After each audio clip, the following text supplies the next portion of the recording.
Bonjour, bonsoir, c'est Antoine, j'espère que vous allez bien. Vidéo réaction concernant le match entre Monaco et Lille, victoire 2-1 des Monégasques face aux Lillois. Je vous le dis tout de suite, ça fait plusieurs fois que je tourne ce truc là, j'en peux plus, je fais des erreurs, je dis n'importe quoi, enfin bon bref.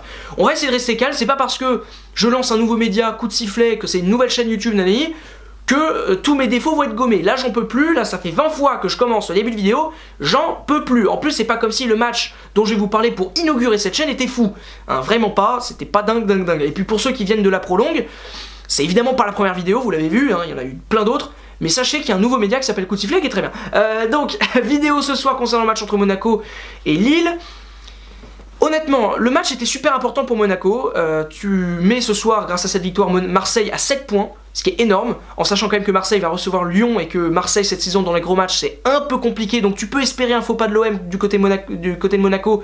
Donc l'opération elle est géniale, tu gagnes, mais alors la première mi-temps, c'est terrible, hein. La première mi-temps, alors c'est pas une honte parce que la honte on l'a vu hier avec Lyon, mais c'était très faible. C'est-à-dire que honnêtement, t'as l'impression quand même que les mecs se sont dit juste avant ce match-là, ce n'est que Lille en face. Une équipe faible au niveau des résultats, donc pas très en confiance, surtout depuis que ces pseudo-supporters sont descendus sur la pelouse pour les fracasser. Donc ça fait que Monaco a commencé le match très pépère, et s'est fait logiquement surprendre par des Lillois assez entreprenants, entreprenant avec la condition que t'as quand même Christophe Galtier sur le banc, donc c'est entreprenant mais quand même, faut pas exagérer. Mais Lille a fait une très bonne première mi-temps, honnêtement. Une première mi-temps d'équipe faible de Ligue 1, d'une équipe 16, 17, tu vois, pas top. Mais c'était bien, il y a eu de l'engagement, il y a eu de belles choses, le but est beau, enfin voilà. Lille fait une bonne première mi-temps, au contraire de Monaco qui est catastrophique.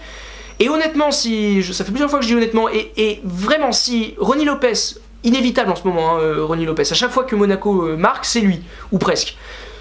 Le mec marque juste avant la mi-temps, ça a dû impacter les Lillois, ça a dû leur mettre un peu le moral dans les chaussettes, et donc ça a permis de faciliter complètement la deuxième mi-temps de Monaco, où Monaco était bien meilleur, notamment aussi je pense parce que Jardim a dû les détruire dans le vestiaire, a dû leur expliquer plein de trucs sur ce qu'il fallait faire pour gagner ce match-là.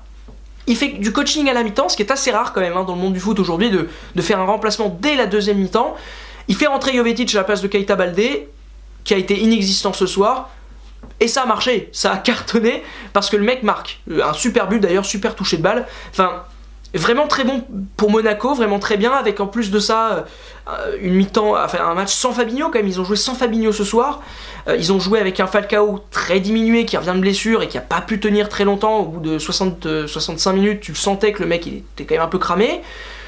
Et puis des joueurs qui étaient quand même plus déjà en sélection, je pense notamment à Thomas Lemar, qui a fait une rencontre assez moyenne, voire assez nulle. J'espère qu'il fera pas ça en équipe de France, mais il devait peut-être clairement avoir la tête à Clairefontaine.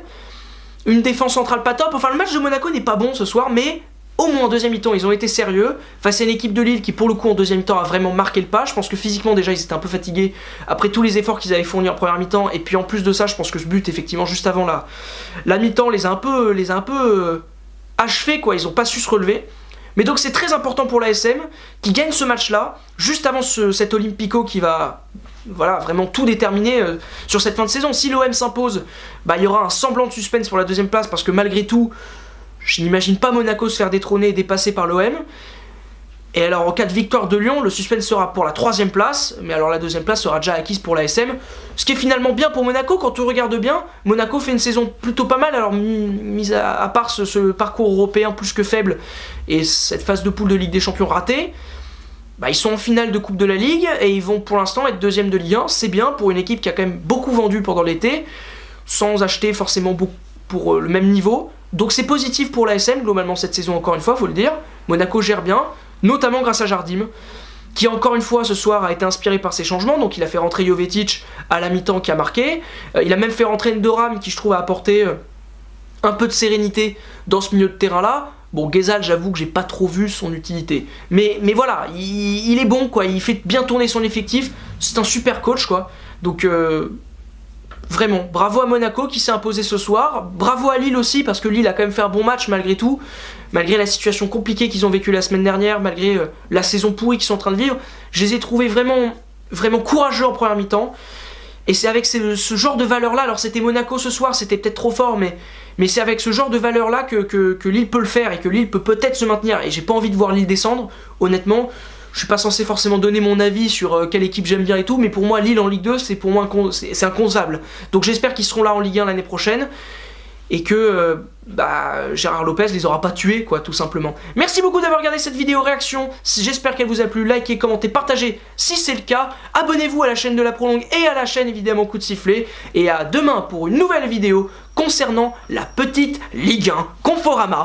Je me lève et je vais éteindre la caméra de manière qualitative. Au revoir.